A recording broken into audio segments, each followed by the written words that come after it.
살아가다가 누군가 좋아하는 일이 뭐예요? 라고 물을 때 뭐라고 대답해야 할지 참 난감했던 적이 좀 있지 않으신가요? 저 같은 경우는 뭐 딱히 생각해 본 적이 없는데요? 라고 꽤 오랫동안 말해온 것 같아요. 그런데 문득 이런 생각이 들더라고요. 정말 난 어떨 때 행복을 느끼지? 어떨 때 살아있다고 느끼지? 어떨 때 내일을 기대하게 되지? 정말 아무거나 다 좋은 걸까? 어떤 일이 일어나든 다 괜찮은 걸까? 그건 아닐 텐데. 내가 좋아하는 거, 내가 행복을 느끼는 일이 있지 않을까 하는 생각을 했습니다. 그런 질문이 시작이었어요. 그런 질문을 나에게 던지니까 답은 생각보다 쉽게 나왔습니다.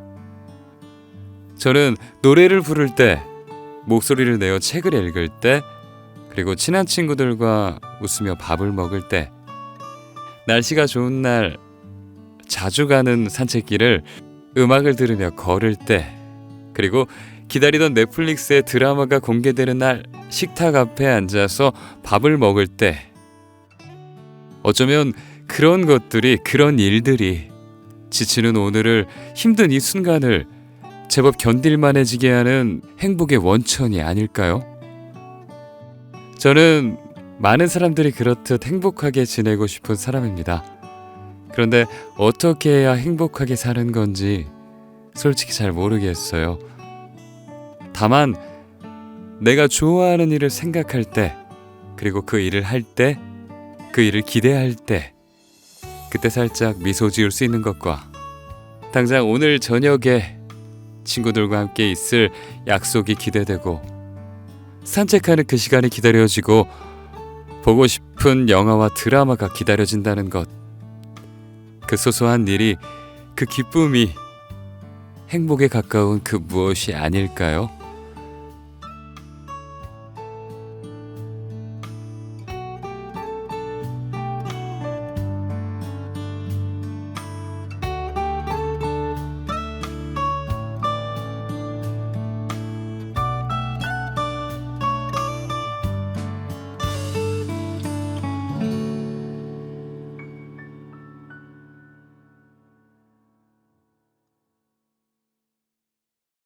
행복 천재들은 좋아하는 것이 많다.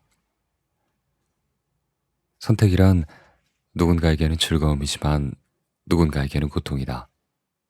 누군가에게는 기회이지만 또 다른 누군가에게는 형벌이다. 그 고통을 아는 사람들이 만들어낸 메뉴가 바로 아무거나이다. 어떤 음식이 나올지도 모르는데도 아무거나라는 무모한 선택을 하는 이유는 그것이 선택의 고통으로부터 우리를 구원해주기 때문이다. 자기가 무엇을 먹고 싶은지조차 스스로 결정할 수 없다는 자괴감에서 우리를 해방시켜주기 때문이다. 요리사를 전적으로 신뢰하는 경우라면 아무거나를 선택하는 것이 최고의 존경의 표시일 수 있다. 참을 수 없을 정도로 배가 고픈 경우에도 아무거나 시킬 수 있다. 이런 경우들이라면 아무거나를 선택하는 심정을 충분히 이해할 만하다. 그러나 선택의 고통을 피하기 위해서 아무거나를 남발하고 있다면, 음식뿐 아니라 삶의 많은 영역에서 이 같은 도피성 선택을 반복하고 있다면 자신을 한번 되돌아볼 필요가 있다. 음식도 아무거나, 영화도 아무거나, 여행도 아무데나, 심지어 직업도 아무거나. 모든 것이 아무거나라면 답은 둘 중 하나다. 내공이 아주 깊은 사람이거나 전혀 행복하지 않은 사람이거나. 행복 천재들은 좋아하는 것에 관한 한 천재이다. 행복의 천재들은 좋아하는 것이 많다. 또한 자신이 좋아하는 것이 무엇인지 명확하게 알고 있다. 좋아하는 것이 분명하고 많으면 마음속에는 관심이 가득하다. 그러나 싫어하는 것이 분명하고 많으면 마음속에 근심이 가득하다. 싫어하는 사람들, 싫어하는 일들, 싫어하는 장소들을 피해야 하기 때문이다. 행복의 둔재들은 싫어하는 것에 관한 한 천재이다. 하고 싶은 일은 별로 없지만 하기 싫은 건 많다. 좋아하는 걸 물으면 아무거나 라고 하지만 싫어하는 걸 물으면 단호하게 대답한다. 이를 실증적으로 뒷받침하는 연구가 최근에 서울대학교 행복연구센터에서 진행되었다. 참가자들에게 자신이 좋아하는 것과 싫어하는 걸 각각 1분 동안 자유롭게 적어보도록 했다. 무엇을 적더라도 상관없었다. 그런 뒤 각 참가자가 현재 느끼는 행복의 정도를 별도의 방법으로 측정한 다음 그들이 주어진 시간 내에 얼마나 많이 적었는지, 얼마나 독특한 걸 적었는지, 또 얼마나 구체적으로 적었는지를 살펴보았다. 그리고 좋아하는 것과 싫어하는 걸 적는 일이 얼마나 어려웠는지도 물었다. 결과가 매우 흥미로웠다. 행복감이 높은 참가자들일수록 좋아하는 것을 많이 적었을 뿐만 아니라 범주도 다양했다. 또한 좋아하는 것에 대한 설명도 아주 구체적이었다. 예를 들어 행복감이 낮은 참가자들이 음악 듣기를 좋아한다고 적는다면 행복감이 높은 참가자들은 한적한 버스나 그리고 지하철, 기차에서 노래를 들으며 책 읽기를 좋아한다고 적었다. 뿐만 아니라 행복한 참가자들은 좋아하는 것을 적어내는 일이 어렵지 않다고 보고했다. 반면 행복감이 낮은 참가자들은 좋아하는 것을 적어내는 일을 매우 어려워했다. 다른 사람도 아니고 자기 자신이 좋아하는 것을 적게 했는데도 말이다. 혹시 적어낼 범주를 정해주지 않고 아무거나 쓰라고 해서 이러한 결과가 나온 게 아닌가 싶어서 우속 연구에서는 좋아하는 사람, 좋아하는 장소처럼 구체적인 범주를 제시했다. 그래도 결과는 마찬가지였다. 행복한 사람들은 좋아하는 사람과 장소를 많이 쉽게 적어냈지만 행복감이 낮은 사람들은 여전히 이것들을 어려워하며 적게 적어냈다. 반면에 싫어하는 사람과 그 장소를 적어내게 했을 땐 결과가 바로 역전되었다. 행복한 사람들은 싫어하는 것을 많이 적지 못했지만 행복감이 낮은 사람들은 더 많이 적어냈다. 행복한 사람들은 머릿속에 좋아하는 것들로 가득 차 있다면 행복감이 낮은 사람들의 머릿속은 싫어하는 것들로 가득 차 있는 것으로 보인다.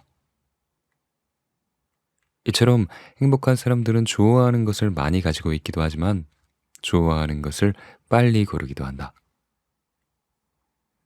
참가자들에게 어떤 범주에서 10개의 항목을 제시하고 이 중 가장 좋아하는 것을 고르게 했다.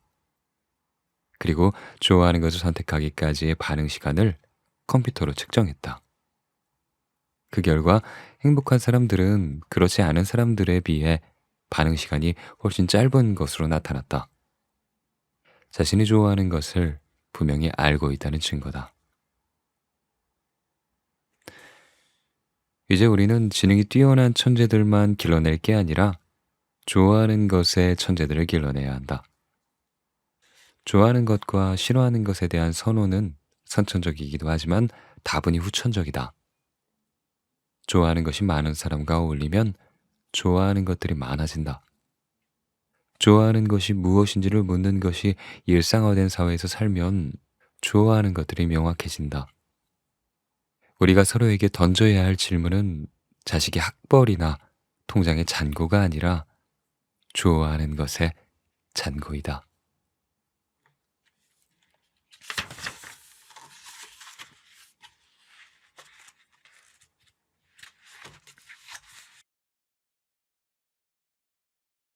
행복 천재들은 오해하지 않는다. 오해를 습관적으로 하는 사람들과 지낸다는 건 매우 피곤한 일이다. 그들은 끊임없이 우리의 선의를 의심한다. 모든 행동에 대해 일일이 설명해 줄 것을 요구한다. 물론 설명해 주어도 믿지 않는다. 우리의 감정은 그들로 인해 혹사당하기 일수다. 지옥도 그런 지옥이 없다. 오해에 특화된, 오해가 특기인, 그래서 오해가 습관이 되어버린 그런 사람들과는 어울리지 않는 것이 최고의 행복 중의 하나다. 천국은 오해하지 않는 사람들이 모여 사는 곳이다. 그곳은 오해 청정 지역이며 그곳에 사는 사람들은 오해 무균자들이다. 오해 무균자들은 타인의 선의를 믿기 때문에 그들의 실수에 관대하다. 그들에게는 음모론이 설 자리가 없다. 오해 청정 지역에서 살고 있기 때문에 자기 행동을 정당화해야 한다는 강박에 사로잡히지 않는 것이다. 해명 요구에 시달리지 않기 때문에 방어적이지 않으며 매 순간 자기 행동에 최고조로 몰입한다. 오해가 습관인 사람들을 어떻게 알아차릴 수 있을까? 오해의 본질을 들여다보면 그들이 어떤 사람인지 알아낼 수 있는 단서가 포착된다. 오해는 기본적으로 타인의 행동을 부정적으로 해석하는 데서 생겨난다. 타인의 선한 행동에는 이기적인 의도가 숨어 있을 거라고 그렇게 해석한다. 하지만 타인의 좋지 않은 행동은 돌발적인 상황 때문에 생긴 실수가 아니라 그 사람의 본성과 의도가 만들어낸 결과라고 해석한다. 이것이 바로 오해의 본질이다. 오해의 또 하나의 본질은 타인에 대한 적대감이다. 오해가 습관인 사람들은 세상을 만인 대 만인의 투쟁이라고 본다. 결국 그들은 세상을 보는 방식이 기본적으로 부정적이며 적대적이다. 특히 일부 사람들을 제외하고는 세상에 믿을 사람 하나 없다고 생각한다. 그들의 마음속에 불신과 부정이 가득하기 때문에 그 마음에는 행복이 깃들 여지가 없다. 결국 습관적으로 오해하는 사람들은 습관적으로 불행한 사람들이다. 심리학 연구에 따르면 행복한 사람이 그렇지 않은 사람에 비해 타인을 평가할 때 관대하다고 한다. 이들은 타인의 행동을 가급적 긍정적으로 해석한다. 예를 들어 누군가가 자신에게 도움을 청하면 정말 그 도움이 절실하게 필요한 상황일 거라고 생각한다. 반면에 행복하지 않은 사람은 자신을 착취한다거나 자신을 호구로 본다고 의심한다. 누군가가 자신에게 선의를 베풀면 행복한 사람은 그 마음을 고마워하지만 행복하지 않은 사람은 상대방을 경계하거나 의심한다. 행복한 교수들이 그렇지 않은 교수들보다 추천서를 더 잘 써준다는 연구 결과도 있다.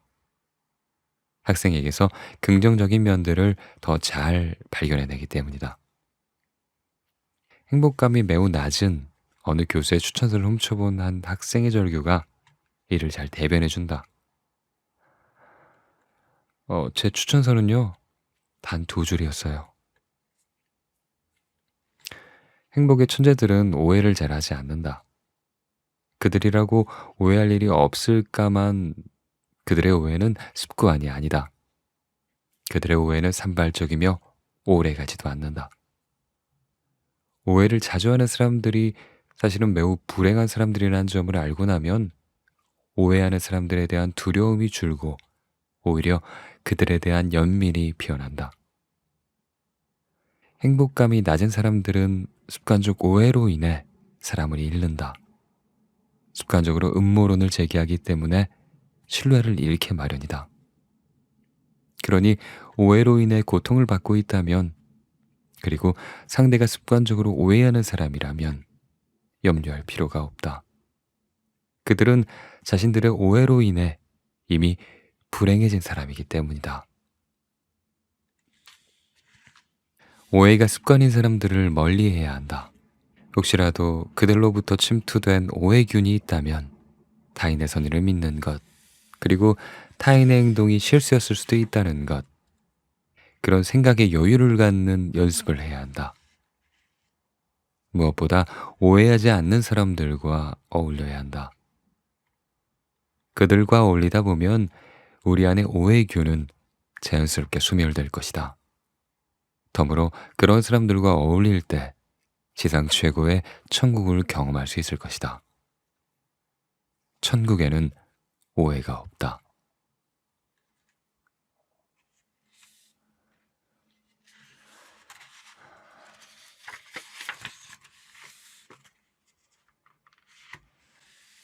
이기적인 사람도 때론 이타적이고 싶다.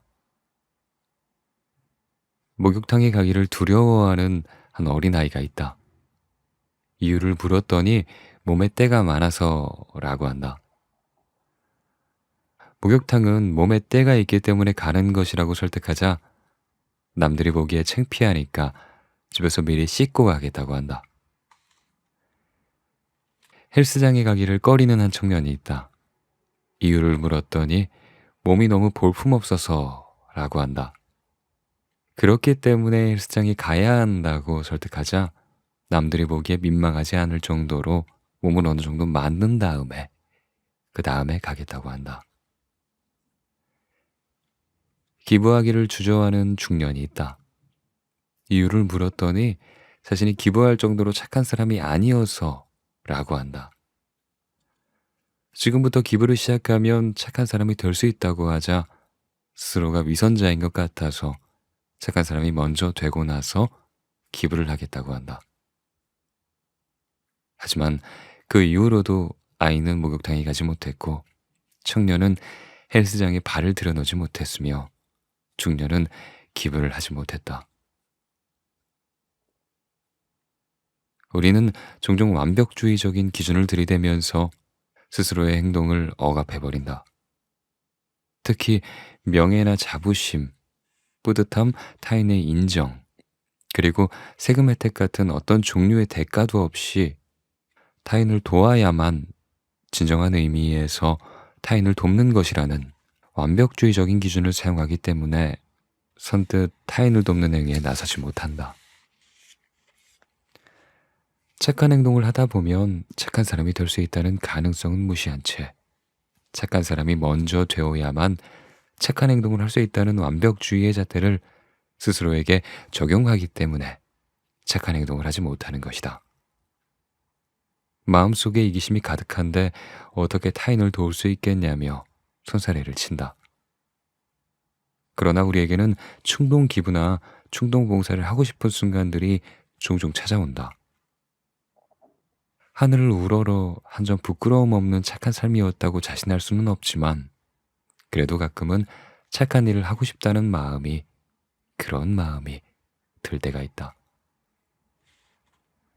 착한 일을 한 번 했다고 앞으로도 계속해서 착한 삶을 살아갈 거란 자신은 없지만 그래도 착한 일을 하고 싶은 충동을 느낄 때가 있지 않던가. 이런 충동을 억압하는 것이 이타성에 대한 완벽주의 기준이다. 순수한 마음으로 돕지 않는다면 아예 돕지 않는 것이 좋다는 자기 검열의 목소리가 내면에서 들려오기 때문이다. 야, 네가 언제부터 착한 사람이었다고? 네 자신의 기분과 만족을 위해서 남을 돕는 건 그건 위선이야. 자기 자신을 위한 어떤 이기적인 의도도 없고 남을 돕는 행위를 통해 자신에게 돌아오는 어떤 형태의 이득도 없어야 한다는 순수 이타성에 대한 고상하고도 도덕적인 기준이 우리의 발목을 잡는다. 이타성에 대한 완벽주의적인 기준 때문에 우리 사회에서는 착한 일을 하고도 욕을 먹는 경우가 왕왕 있다. 착한 일을 한 사람이나 기업을 상대로 어떤 꿍꿍이가 있어서 그렇다거나 세금 혜택 때문에 기부한 것이라거나 기업 이미지를 좋게 하려는 쇼에 불과하다고 비판하는 경우가 부기지수다. 사회가 이런 비판을 습관적으로 하게 되면 착한 일을 해보려는 개인과 기업의 충동은 억압될 수밖에 없다. 오른손이 하는 일을 왼손이 모르게 하라는 종교적 가르침도 이타성에 대한 완벽주의를 부추긴다. 과시적 선행을 경계하는 종교적 가르침은 옳다. 그러나 자기의 선행을 주변 사람들에게 슬쩍 공개하고 싶은, 혹은 누군가가 세상에 알려주었으면 하는 그 작은 바램마저, 그 바램마저도 위장된 이기심이라고 짓밟아버린다면 이타적 행위는 철저하게 억압될 수밖에 없다. 선행이 공개적으로 인정받았을 때 오히려 이타적 행위가 증가한다는 주장은 익명성과 자기희생을 강조하는 완벽주의적 기준 앞에서 여지없이 속물이 되고 만다. 남을 돕고 나서 내게도 좋은 일이 생긴다면 그건 좋은 일일 것이다. 이타적 행위를 통해 자기 자신이 행복해진다면 그건 역시 좋은 일이 아닌가?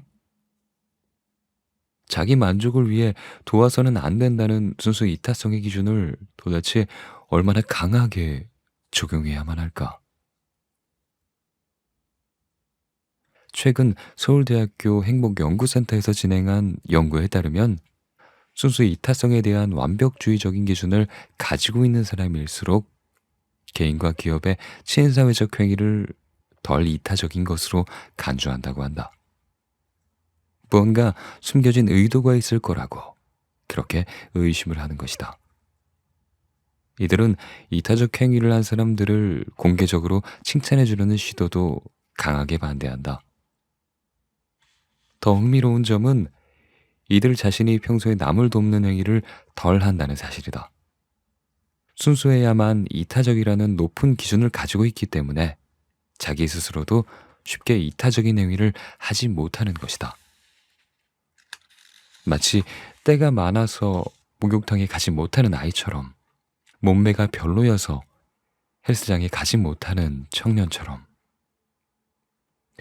우리는 늘 우리 자신이 가진 동기의 순수성을 점검해야 한다. 그러나 순수에 대한 과도한 집착이 오히려 부작용을 낳는다는 점도 기억해야 한다. 순수 이타성에 대한 과도한 집착은 오직 소수의 사람만이 착한 일을 하게 되는 효과를 불러올 수 있고, 착한 일을 하는 사람들의 의도를 의심하게 할 뿐만 아니라 우리가 아직 착한 사람이 아니라는 이유로 우리 안에 이타성을 억압하는 역효과를 가져올 수도 있다. 이기적인 사람도 때로는 이타적인 행동을 하고 싶다. 경제적 이득을 추구하는 기업도 때로는 사회적 가치를 추구하고 싶어 한다. 우리 모두에게서 순수의 이타성에 대한 완벽주의의 멍해를 걷어내야 한다. 그렇지 않으면 때가 많은 상태로는 목욕탕에 가지 않으려는 그 아이처럼 영영 목욕탕에 못 가게 될 수도 있다.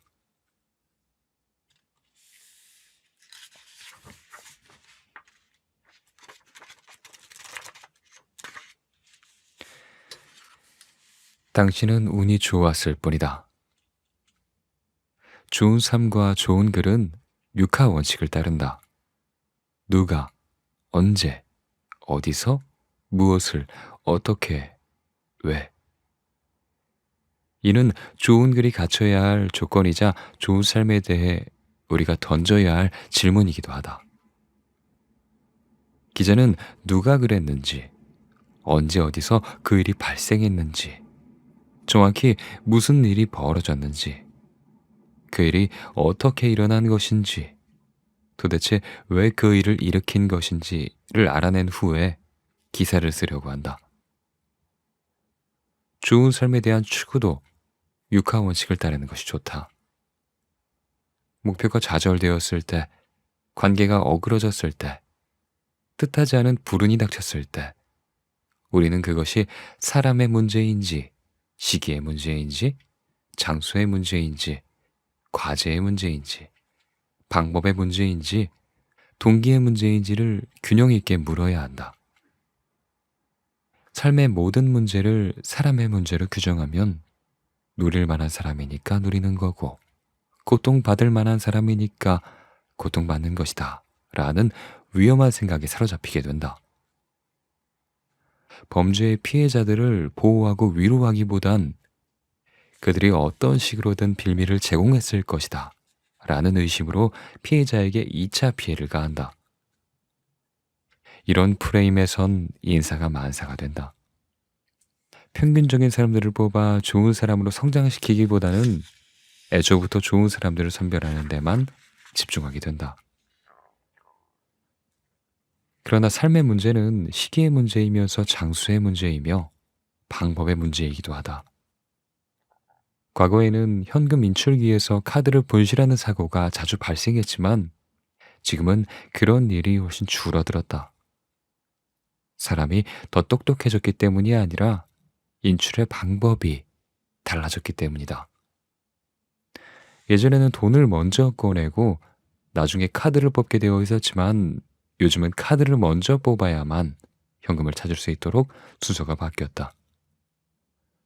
사람이 문제라는 프레임을 고수했더라면 정신줄을 놓고 다니는 사람이라는 비난밖에 할 수 없었을 것이다. 깨진 유리창 법칙은 삶의 문제가 곧 공간의 문제임을 보여준다.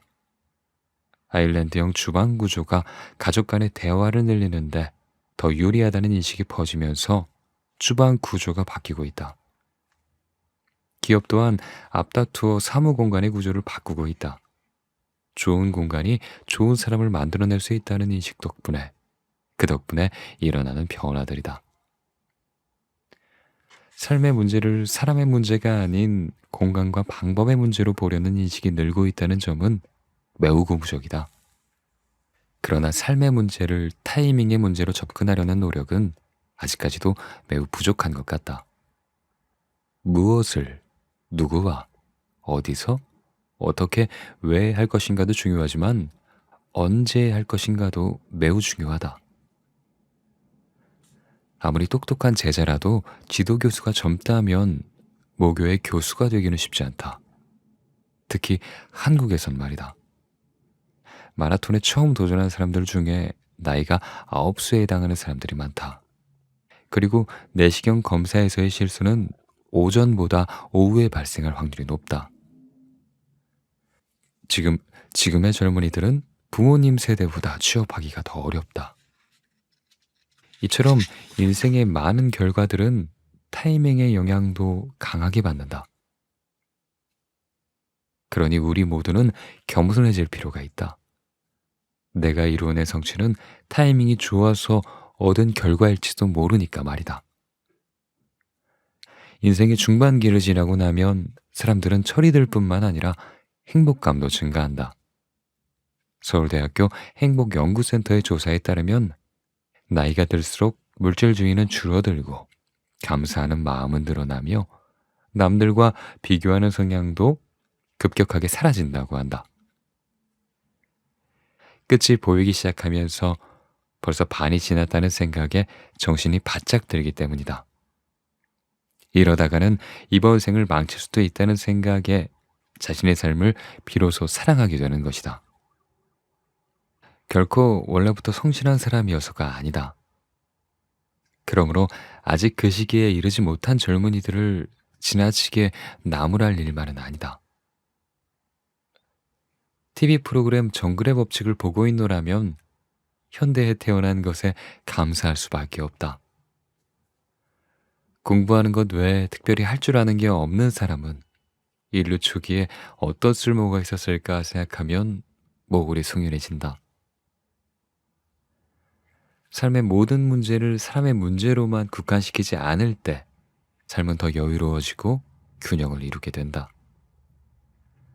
많은 부분이 순전히 타이밍 때문일 수 있다고 인식하게 되면 오만이 설 자리가 사라진다.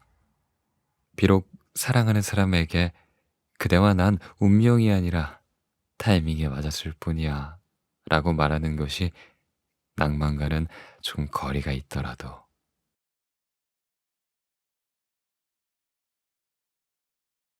네, 평범해서 더욱 소중한 아주 보통의 행복 읽어봤습니다. 제가 최인철 교수님의 책을 매우 좋아하는데요. 그래서 전번에도 2번이나 읽어드렸던 것 같아요. 프레임도 읽어드렸고, 그쵸? 이번 책은 아주 보통의 행복이라는 책인데 지난번의 책들보다 뭐랄까 좀 더 쉬운 것 같아요. 쉽게 잘 읽히는 것 같아요. 여기 보면 서울대 심리학과 최인철 교수의 행복에 관한 진담반 농담반이라고 하는데 좀 더 가볍게 쓰신 책이 아닌가 하는 생각이 들었어요. 네. 정말 이 책을 보고 있으면 행복이 그렇게 특별한 게 아닌 것 같다라는 생각이 절로 들어요. 음. 오해하지 않고 여행을 좋아하고 좋아하는 것들이 굉장히 많고 싫어하는 게 적고 그런 사람들이 정말 행복한 게 아닌가. 정말 맞는 것 같아요. 남의 어떤 타인의 의도를 의심하고 자주 오해하고 이런 사람들은 다른 사람도 물론 피곤하게 하지만 자기 자신이 제일 피곤하고 제일 행복하지 않을 거란 생각이 듭니다. 네. 저는 이 책을 보면서 막 고개를 끄덕이면서 계속 봤던 것 같아요. 너무 이해가 쉬웠고 주제를 명확하게 말씀하셔서 굉장히 쉽게 읽었던 것 같습니다. 네. 그리고 이런 생각도 하게 되죠. 저자가 말했듯이 우리는 그저 운이 좋았을 뿐일지도 모른다라고 말하잖아요. 그런 생각을 하면 이런 현대 사회에서 좀 편하게 살고 맛있는 것도 먹을 수 있고 배달도 시켜 먹을 수 있고 하는 것들이 다 감사하게 느껴지기도 해요. 그죠? 네. 오히려 이 책을 읽으면서 더 행복해진 것 같아요. 네. 우리가 평소에 그냥 대수롭지 않게 생각하고 넘겼던 것들, 나도 모르는 사이에 불행으로 나를 몰아넣고 있었던 안 좋은 습관들, 안 좋은 행동들을 한 번쯤 돌아볼 수 있으니까요. 어렵지 않습니다. 이 책은 그렇게.